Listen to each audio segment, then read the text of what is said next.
right, now something happened in Florida. Something that in normal times really wouldn't have happened, but it's part of a running theme in the run up to the 2026 midterm elections. A deep red district in Trump's backyard just flipped blue. And once you understand why that happened, you start to realize something bigger. Florida might actually be in play again. And I'm not trying to hype this up or spin this. This is a real election result in a district that was supposedly a Republican stronghold. And today, we're not just talking about what happened, we're talking about why it happened and what it means for 2026 and 2028. Because let's be real, Florida wasn't even supposed to be a conversation anymore. Republicans locked it down. I mean, Ron DeSantis won re-election by 19 points in 2022. Republicans turned Florida from a swing state into somewhat of a Republican stronghold. And Democrats, they weren't even competing seriously anymore. But now something is different. You've got a state that could be up for grabs that hasn't been for a long time. This is Pragmotiv News, and I'm Cameron.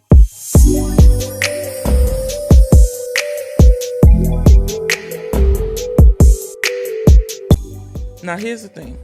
Florida House District 87, Palm Beach County, the same district that includes Mar-a-Lago, just flipped blue. Now stop for a second, because this is important. This is not some neutral district. This is not a toss-up. This is a district Republicans dominated in the past. Trump reportedly carried this area by double digits. Republicans still have a voter registration advantage there. That matters, because when you win a district like that, you're not just winning votes, you're breaking expectations. And when expectations break, politics changes. So don't just ask, how did the Democrats win?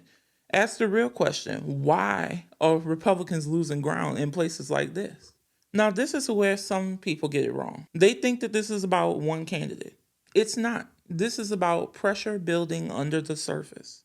And that pressure is building because of three reasons. One, cost of living is crushing people. Florida is getting expensive. Housing out of control, insurance out of control, rent out of control. And that's the same story across the entire nation. And here's the thing. People don't vote based on party loyalty when they're struggling to pay bills. They vote based on survival. Because when everyday life gets harder, party loyalty gets weaker, thus making incumbency a liability. It's funny. It really is funny that the lies that they concocted in 2024 is coming back to bite them. Two, expectation versus reality. Trump ran on very clear promises.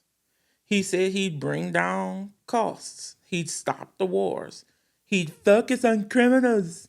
That's what people bought into. But what people are seeing now is something completely different. And when expectation doesn't match reality, people don't just get disappointed. They get angry. He ran on false advertising, really. He advertised all the stuff he would do and he ain't did nothing. All for the cause. Exact the motherfucking Lee. And then the third reason, immigration backlash. Now this is the big part here, especially in Florida. You've got a large Latino and Hispanic population.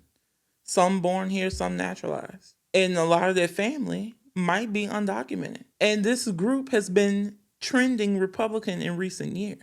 Miami-Dade County was red. That was a part that was very, very blue, and it became red. But here's the thing. The party they voted for actively targeted them. The ICE agents Donald Trump directed into American cities and neighborhoods didn't just go after the criminals like he said they would. They went after anyone who looked foreign. And when people feel like policies are adversely affecting them or even targeting them, they tend to be upset, and that's where you get the backlash from. And the backlash is enough to move elections. Because think about it. You've got economic pressure, expectation not meeting reality, and demographic tension all hitting at the same time. And suddenly a safe district isn't so safe anymore. Now here's another piece of the story nobody talks about. Republicans have gotten comfortable in Florida. When you think a state is locked down, you don't fight as hard for it. You pass all these laws thinking that everybody agree with you, like Ron DeSantis and the kind of laws he's passed, and you alienate people. So Democrats, you have an opening here. Please take it. Now, some people are just going to say, well, it's just one district. Calm down. Well, it's not really just one district. There's been a whole trend of positive outcomes for Democrats in Florida in recent months. Early in Trump's term, there were some special elections where Democrats didn't win those races, but the margins was much tighter than they was supposed to be. And in December 2025, a Democrat won the Miami mayoral race for the first time in 30 years. That is huge. Now let's zoom out because this is where it gets big. In the 2026 midterms, you got major races on the horizon. Florida's governor race and their U.S. Senate race, among other races across the country, of course. And here's the reality. If Democrats are competing in districts like this and even winning them, Florida may be competitive again. And once it's competitive, the Republicans don't stand a chance. Now let's talk about the real prize, 2028. Florida has 30 electoral votes. That's huge. And if Florida becomes even remotely competitive, Republicans are forced to invest. They're forced to invest more money, more attention, more time campaigning in a state that's supposed to be locked down for them. If Republicans are forced to defend Florida, then that's a win on its own because Republicans would be distracted by trying to keep Florida, thus allowing Democrats to try to win Florida, of course, but most importantly, focus and really focus on states that are easier to win, like the 7 swing states: Wisconsin, Michigan, Pennsylvania, North Carolina,